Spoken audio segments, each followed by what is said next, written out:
اس وقت جو عالم عرب پر صورتحال پیدا ہو گئی اس میں ہمیں کیا کرنا چاہیے، پاکستان کے جو حالات ہیں ان میں کیا مشورے ہیں، اب میں ان چیزوں کے بارے میں آپ سے چند باتیں عرض کروں گا۔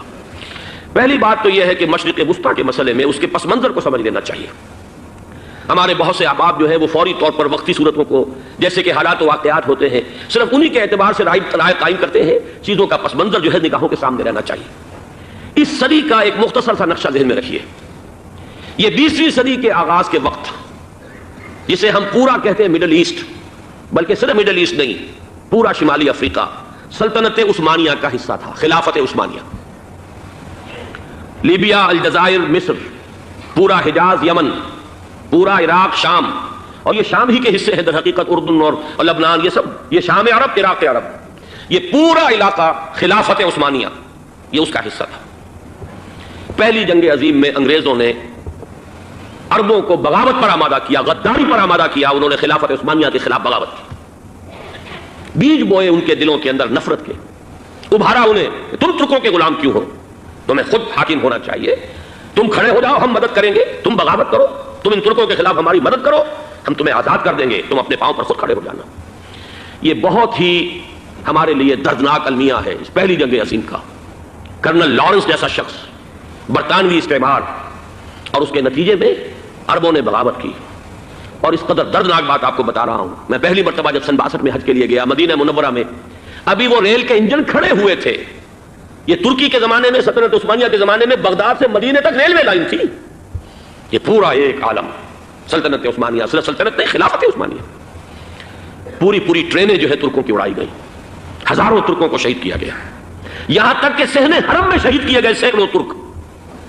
یہ جرم تھوڑے نہیں ہے، معمولی نہیں۔ آج جس کی سزا مل رہی ہے، معلوم ہونا چاہیے کہ وہ جرائم کون کون سے تھے۔ اب بھی جو لوگ گئے ہیں انہوں نے دیکھا ہوگا ترکی کا قلعہ موجود ہے اوپر پہاڑی کے اوپر، حرم کا جو سب سے بڑا دروازہ ہے باب ملک عبدالعزیز، اس کے سامنے ایک لائبریری ہوتی تھی، اب تو غالباً وہ بھی گرا دی گئی ہے، اس کے پیچھے پہاڑی پر ترکوں کا قلعہ ہے پرانا، اس پر توپیں موجود تھیں۔ جب بغاوت ہوئی ہے، جو حرم میں آئے ہوئے تھے ترک فوجی، ظاہر بات ہے نہتے، وہ تو نماز پڑھنے آئے ہوئے تھے، ان کو وہاں ذبح کیا گیا ہے، اور ترکوں نے اپنی توپیں استعمال نہیں کی کہ کہیں بیت اللہ کو کوئی نہ پہنچ جائے۔ بہرحال یہ غداری ہوئی ہے پہلی جنگ عظیم کے دوران، اور نہ صرف ترکوں پہ، عربوں نے کی ہے۔ جیسا کہ میں نے کہا تھا، دو ہیں سب سے بڑے مجرم روئے ارضی کے اوپر امت مسلمہ کے طبقات۔ ہمارا پنجابی سپاہی بھی جا کر انگریزوں کی مدد کر کے ایلن بی کو قبضہ جو لے کر دیا بغداد کا، اس میں ہمارے مسلمان پنجابی سپاہی بھی شامل تھے۔ یہ خون چکاں باب ہے ہماری تاریخ کا اس صدی کا۔ لیکن اس کے بعد سلطنت عثمانیہ کے ٹکڑے ہو گئے، چیچڑے ہو گئے۔ ایک انگریز نے لکھا ہے، یہ جملہ ذہن میں بجھا ہوا جملہ، کہ تاریخ میں یہ بات ثبت ہو جائے گی کہ ایک انگریز نے اس سلطنت کے ٹکڑے کر دیے کہ جو عمر فاروق نے قائم کی تھی رضی اللہ تعالیٰ عنہ۔ یہ پورا عالم، یہ تمام علاقہ کس نے فتح کیا تھا؟ یہ بات ہاتھ بدل گئے تھے، پھر ترک آ گئے، خلافت عثمانیوں کے پاس چلی گئی، لیکن یہ سلطنت تو حضرت عمر رضی اللہ تعالیٰ عنہ کے زمانے سے چلی آ رہی تھی۔ اس کو ایک انگریز کرنل نے، اور اس نے بغاوت پہ آمادہ کر کے عربوں کو اور ترکوں کے پیٹھ میں چھرا ڈھپوا کر ان کے ذریعے سے اور ٹکڑے کر دیے۔ لیکن جب جنگ ختم ہوئی، اب انہوں نے کہا کہ اب ہمیں آزادی دیجیے، تو اب انہیں معلوم ہوا کہ غداروں کو دنیا میں کیا ملتا ہے۔ ٹکڑے کر دیے گئے، یہ حصہ عراق یہ انگریز کے پاس رہے گا، شام کا یہ علاقہ یہ فرانسیسیوں کے پاس رہے گا، مصر پر انگریزوں کا تسلط رہے گا، لیبیا اطالویوں کے پاس رہے گا، لے دے کر یہ جو علاقہ تھا حجاز، چونکہ وہاں کچھ تھا ہی نہیں، بوادن غیر ذی زرع، یہ عربوں کے پاس چھوڑ دیا گیا۔ اس وقت جو بادشاہ ہیں شاہ حسین اردن کے، ان کے دادا سب سے بڑے غدار وہی تھے، لہذا ان کو اس علاقے کی بادشاہت دے دی گئی۔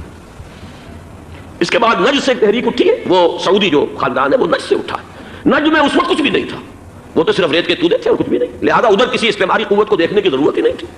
وہ تو بعد میں تیل برآمد ہوا اور اس کی حیثیت ہو گئی، اور یہ امارات کا علاقہ جو ہے اس کی دنیا میں اب گویا کہ یوں سمجھیے کہ جو سب سے زیادہ اہم علاقے ہو سکتے ہیں روئے ارضی کے نقشے پر، ان میں سے ایک وہ ہو گیا۔ لیکن یہ اس وقت کی بات میں کر رہا ہوں، کوئی حیثیت نہیں تھی، لہذا اس کو چھوڑ دیا گیا۔ یہ ہے تاریخی پس منظر، یہ لکیریں جو کھینچی گئی ہیں، یہ ایک ملت اسلامیہ کو جو قومیتوں میں تقسیم کیا گیا، پھر نعرے لگوائے گئے، المصر للمصریین، الشام للشامیین۔ اب شامی ایک علیحدہ قوم ہو چکے ہیں، مصری ایک علیحدہ قوم ہو چکے ہیں، عراقی ایک علیحدہ قوم ہو چکے ہیں۔ یہ ساری تقسیمیں استعمار کی پیدا کرنا ہے، اس کا کوئی تعلق اسلام کے ساتھ نہیں۔ اب ضرورت تو اس بات کی تھی کہ استعمار کے پنجے جب یہاں سے کچھ ہٹے، دوسری جنگ عظیم کے بعد ایک دور آیا، امریکہ ابھرا ہے دنیا کی عالمی سطح پر سیاست میں، اس کے ہاں کچھ آزادی کے تصورات تھے، اس نے بھی سپورٹ کیا برطانیہ کمزور ہو چکا تھا، وہ اتنے بڑے علاقے کو ہولڈ نہیں کر سکتا تھا. ہندوستان بھی آزاد ہوا، پھر یہ کہ اور دوسرے علاقوں سے بھی اس کو پسپائی اختیار کرنی پڑی. استعمار کے پنجے جس طرح بھی ہوئے ان کے سینوں سے، عربوں کے سینوں سے جو ہے گویا کہ وہ ہٹے. لیکن امریکہ نے ایک اپنی بہت بڑی حکمت عملی جو اختیار کی، عالم عرب کے سینے میں اسرائیل کا خنجر پیوست کر دیا تاکہ یہ کبھی آزاد نہ ہو جائیں، ہمارے انگوٹھے تلے رہے، ہماری پالیسی گورن کرے. یہ استعمار کا دوسری جنگ عظیم کے بعد جہاں برطانوی استعمار، فرانسیسی استعمار رفتہ رفتہ یہ ہٹنے شروع ہوئے. صدر ناصر نے انگریزوں کو اٹھا کر پھینکا میڈیٹرینین میں اور دوسرے جگہوں سے.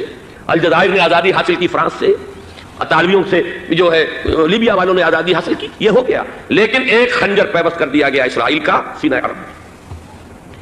اس صورتحال میں ظاہر بات ہے کہ ایک تو بڑی آئیڈیل پوزیشن تھی کہ پورا عالم اسلام متحد ہو، لیکن وہ تو بہت دور کا خواب معلوم ہوتا ہے. علامہ اقبال سے بڑا کوئی نقیب نہیں ہے ملت اسلامی کی وحدت کا. ایک ہو مسلم حرم کی پاسبانی کے لیے نیل کے ساحل سے لے کر تابخا کے کاشغر. لیکن انہیں بھی اپنے لیکچرز میں کہنا پڑا کہ اس وقت جو صورتحال ہے پورے عالم اسلام کی ایک وحدت بن جانا تو تقریباً ناممکن نظر آ رہا ہے. اگر کسی طرح ایک common wealth of Muslim nations وجود میں آ جائے تو بھی بڑی کامیابی ہوگی. لیکن اس سے بھی پہلے یہ تو زیادہ آسان تھا کہ عالم عرب ایک وحدت کی شکل اختیار کر لے. یہ تو ایک قوم ہے، اکثر و بیشتر ایک نسل یا زیادہ دو نسلیں کہتی تھیں. شمالی افریقہ میں بربر نسل بھی ہے، باقی تو سب عرب ہے. یہ پورا عالم ایک نسل، ایک زبان، پورے اتنے رقبے کے اوپر بولے جانے والی ایک زبان، یہ تو ایک ہو جائے. افسوس یہ ہے کہ اس کا ایک ہو جانا ایک شخصیت ابھری تھی جو مذہبی مزاج کی شخصیت تھی.